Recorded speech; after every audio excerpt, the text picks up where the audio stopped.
بسم الله والحمد لله والصلاة والسلام على رسول الله. السلام عليكم ورحمة الله وبركاته. Sidumisa u-Allah njengoba efanele ukudunyiswa nokukhonzwa. Cela u-Allah ehlisele kumembulelwa wakhe ukuthula nesibusiso nasemndenini wakhe nakubalandeli bakhe nakubo bonke abalandela ey'nyathelweni zabo ngendlela elungile neqiniso kuze kube sekupheleni. Sisaqhubeka nokufunda incwadi Al-Aqidatu Sahiha wama Yudatuha, okuyincwadi ethathelwe enkulumweni yenqunqulu uSheikh Abdul Aziz ka-Abdullah ka-Baz rahimahullahu ta'ala. Sikhuthaza ikakhulukazi ukulandelela iy'fundo ey'fana nalezi ukuthi umuntu azinikeze ithuba lokuzibuyekeza nokuthi omunye akuthathe njengesikhumbuzo ukufunda into ey'fana nezinto ezithinta i-aqida yakhe, ukholo lakhe, kanti futhi azithathe njengento yokubuyekeza kanjalo newukuqinisa idolo neqakala malungana nezinto ezithinta inkolo yakhe. Kanti futhi kulowo muntu okufunda kusaseyinto entsha, akuthathe lokhu njengento ebaluleke ukudlula zonke ezinye izinto, ngoba empeleni uma sikhumbula esifundweni sokuqala njengoba sesithatha lesi sesibili, isingeniso sika-Sheikh rahimahullah sithinte udaba olubaluleke kakhulu mayelana nokulunga nokuqonda kwe-aqida yomuntu, ukuthi zonke izinto zokukhonza nezenzo zokukhonza zakheleka noma zamukeleka uma kuwukuthi i-aqida yomuntu ilungile. Bheka ngoba kuyenzeka umuntu ongakholwa enze isenzo esihle, kepha ngenxa yokungakholwa kwakhe singamukeleki kuye. Kwenzeke futhi ukuthi umuntu enze isenzo esihle kodwa emveni kwalokho asiphelezele ngesenzo esiphula i-aqida yakhe noma esona i-aqida yakhe, njengokwenza ishirki noma ukuphika ukholo, kuchitheke nalokho okuhle bekade kwenzile bekade kwamukelekile ngaphambili. Ngakho-ke siyamcela u-Allah ukuthi ngalezi zifundo zibe imvuselelo kithi, kanti futhi zibe isikhumbuzo kwabanye bethu, ukuze kube indlela yokulungisiswa kwe-aqida yethu, asenze sibe abantu be-aqida elungile neqondile nemsulwa, efuze i-aqida yesithunywa sakhe nabalandeli besithunywa sakhe sallallahu alaihi wasallam, njengalokho okudalulwe yiQur'ani nesunna. USheikh-ke rahimahullahu ta'ala uqala ngodaba kulesi sifundo sesibili ngalokho okuphathelene nokukholelwa ku-Allah. Uthi al-imanu billahi ta'ala, ukuthi ukukholelwa ku-Allah ophakeme nophezulu. Al-imanu bi anna Allah huwa al-ilahu al-haqq al-mustahiqu lil-ibadati duna kulla ma siwah. Uthi-ke ukukholelwa ku-Allah kukholelwa ukuthi ngu-Allah kuphela onguNkulunkulu weqiniso, onelungelo nofanelwe yena yedwa ukukhonzwa ngaphandle kwezinye izinto ngaphandle kwakhe. فمن الإيمان بالله سبحانه الإيمان بأنه الإله الحق المستحق للعبادة دون كل ما سواه، لكونه خالق العباد والمحسن إليهم والقائم بأرزاقهم والعالم بسرهم وعلانيتهم. Uthi-ke okuyingxenye yokukholelwa ngu-Allah subhanahu wa ta'ala, ukukholelwa ukuthi u-Allah nguye kuphela onguNkulunkulu weqiniso, kanti futhi okunguye kuphela ofanelwe ukukhonzwa yena yedwa ngaphandle kwabanye noma kwezinye izinto, ngenxa yokuthi nguye ongumdali wezidalwa zonke, wal muhsinu ilayhim, kanti futhi lowo onesihle esikhulu kuzo lezo zidalwa ngalokho akwenzela khona, wal qaimu bi arzaqihim, nokuthi nguye futhi omelele ukubanakekela ngezondlo nezabelo zabo zokuziphilisa, wal alimu bisirrihim wa alaniyatihim, kanti futhi okunguye owazi konke ngalokho okuyimfihlo zabo nalokho abakudalulayo noma lokho okusobala ngabo noma ngazo izidalwa. Wal qadiru ala ithabati muti'ihim wa iqabi asihim, kanti futhi nonamandla nokhonayo ukuklomelisa lowo unikeza umvuzo omuhle kulowo oyisidalwa esithobekile, wa iqabi asihim, kanti futhi nonamandla ukujezisa lowo owonayo noma oyisoni phakathi kwabo. ولهذه العبادة خلق الله الثقلين وأمرهم بها.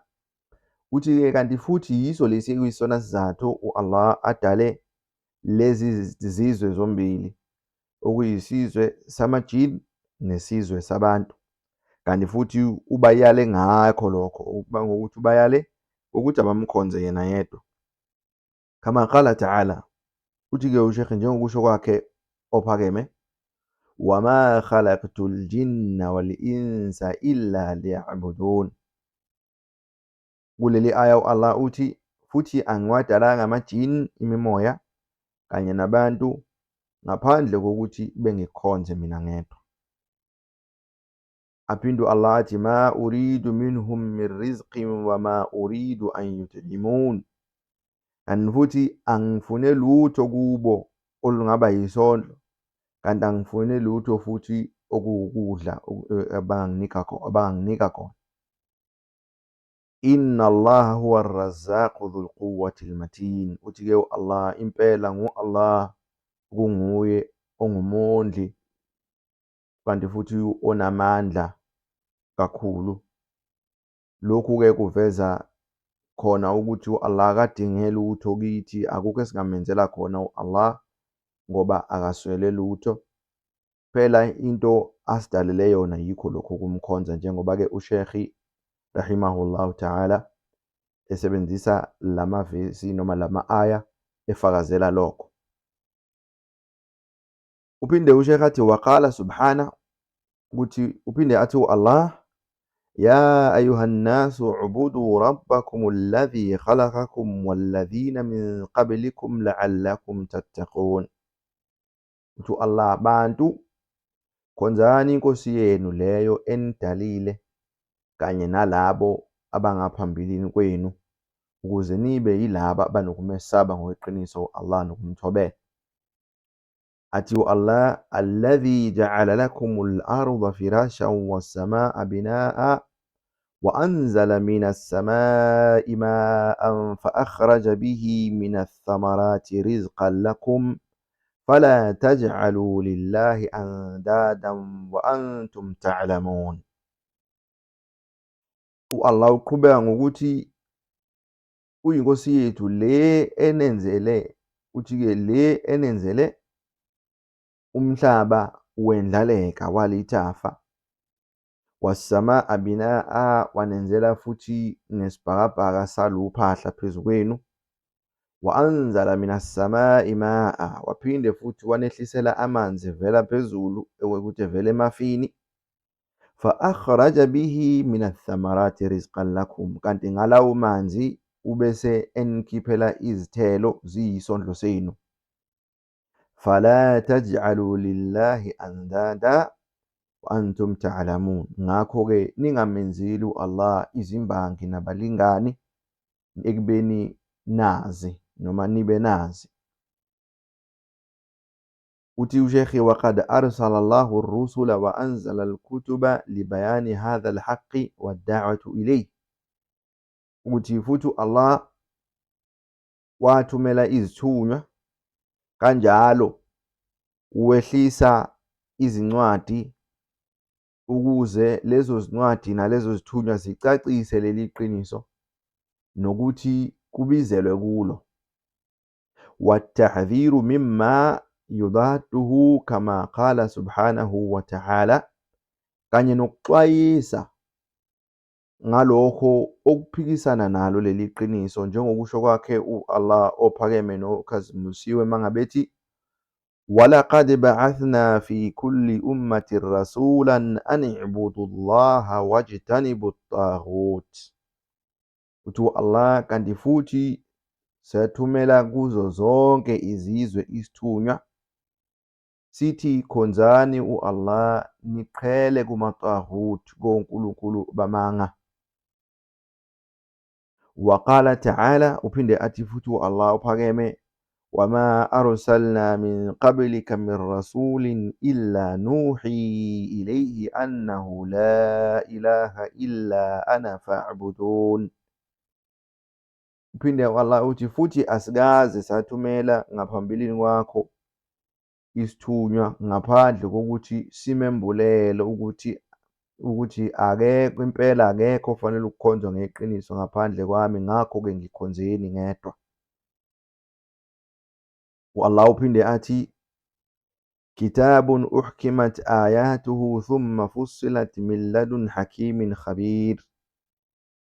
Uthi incwadi enqunyiwe, ecacisiwe ama-aya wayo, kanti futhi yachazwa, ivela kulowo onobuhlakani futhi owazi konke. Alla ta'budu illa Allah wa innani lakum minhu nadhirun wa bashir.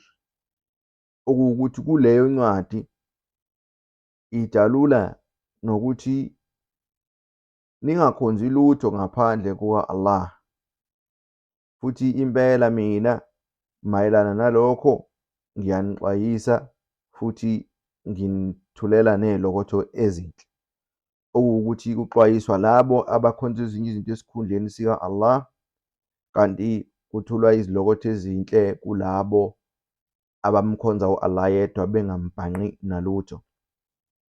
Usethi-ke uSheikh, wa haqiqatu hadhihi al-ibada fi ifradillahi subhanahu bijami'i ma ta'budu al-ibadi bihi min du'ain wa khawfin wa raja'in wa salatin wa sawmin wa dhabhin wa nadhrin wa ghayri dhalika min anwa'i al-ibadati ala wajhi al-khudu'i lahu والرغبة والرهبة مع كمال الحب له سبحانه والذل لعظمته.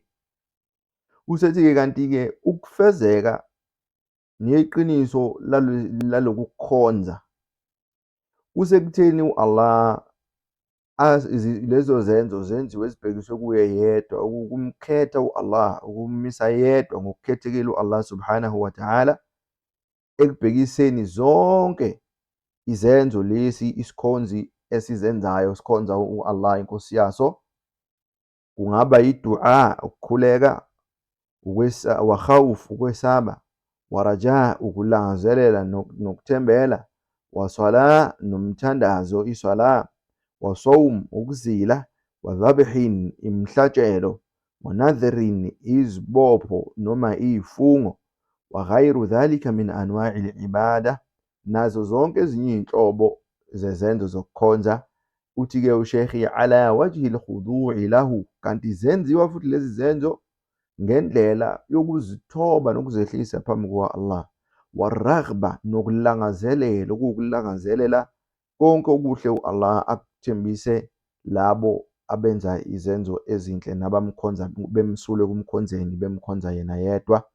Warahba, kanye nokwesaba nokuthuthumela, ukuthi ukwesaba lokho Allah akuthembisile kwesijeziso salabo abangamkhonzi ngendlela noma abanganikezi ilungelo lakhe lokukhonza yena yedwa, nalabo abaphula izimiso zakhe u-Allah. Athi uSheikh, ma'a kamali al-hubbi lahu subhanahu wa dhulli li'azamatihi. Uthi kanti lokho kube nakho kuhambisana nokuphelela kothando lika-Allah kulowo muntu, ukuthi lezi zenzo uzenza ngokukhulu ukuzithoba, nangokulangazelela, nangokwesaba, kanti futhi elawulwa nawuthando oluphelele analo ngo-Allah. Wadhullu li'azamati, nokuzehlisa, nokuzithoba, nokuzibona engelutho phambi kobukhulu nobukhosi buka-Allah. Usethi-ke uSheikh rahimahullah, wa ghalibu al-Qur'an al-Karim nazala fi hadha al-asl al-azim.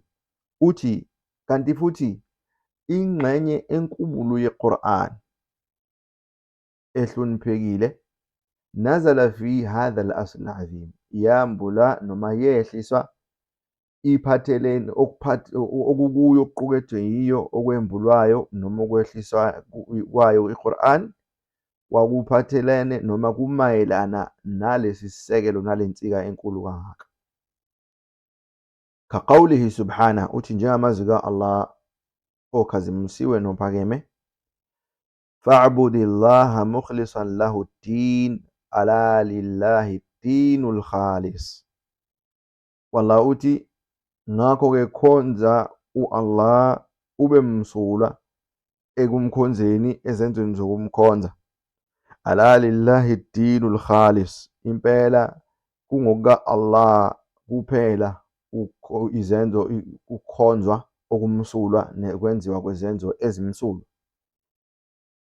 Wa qawluhu subhanahu, namanye amazwi akhe u-Allah ukhazimulisiwe methi wa qadha rabbuka alla ta'budu illa iyyah. Uthi Allah futhi unmisele, inqumile inkosi yenu ukuthi kungakhonzwa lutho, ningakhonzi lutho ngaphandle kwakhe.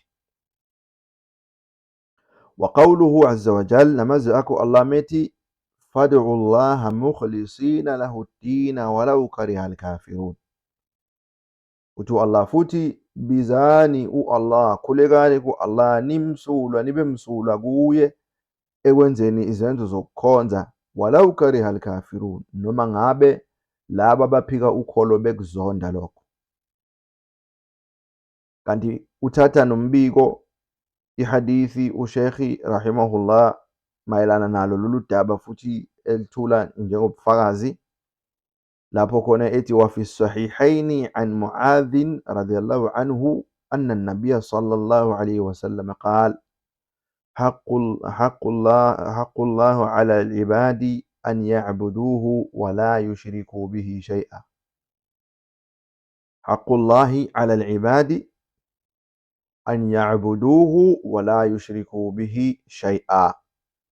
Uthi-ke uSheikh kwimqulu yamasahih yamahadith aqinisekisiwe ekusahih ka Imam Bukhari nesahih ka Imam Muslim rahimahumallah, Allah beno Musa kubo bobabili, lapho khona bashiqilela baqopha umbiko owawukade uthule nguMu'adh, owayisahabi uMu'adh kaJabal radhiyallahu anhu, ukuthi umembulelwa sallallahu alaihi wasallam wathi ilungelo lika Allah phezu kwezidalwa zakhe ukuthi zimkhonze yena yedwa, ayyabuduhu, ukuthi zimkhonze yena yedwa, wala yushriku bihi shay'a, kanti ekumkhonzeni zingambhanqi nalutho, ekukhonzweni kwakhe nalutho. Ukuthi-ke yilo ilungelo lika Allah eliphezu kwayo yonke inhloko noma okuphezu kwazo zonke izidalwa Allah azidalile nalezo aziyalele ukuthi zimkhonze. Sizosigoqa lapha lesi sifundo sesibili ngaphansi kwale ncwadi al-aqidatu sahiha wa ma yudadduha. Sicela ku-Allah ukuthi asenze sibe ngabamsulwa ekumkhonzeni, asiphe nokuqonda enkolweni yakhe, amukele imizamo nokufunda kwethu, asiphe ubumsulwa ekumnikezeni ilungelo lakhe elimfanele. Wa sallallahu wa sallama ala nabiyyina Muhammad wa ala alihi wa sahbihi ajma'in.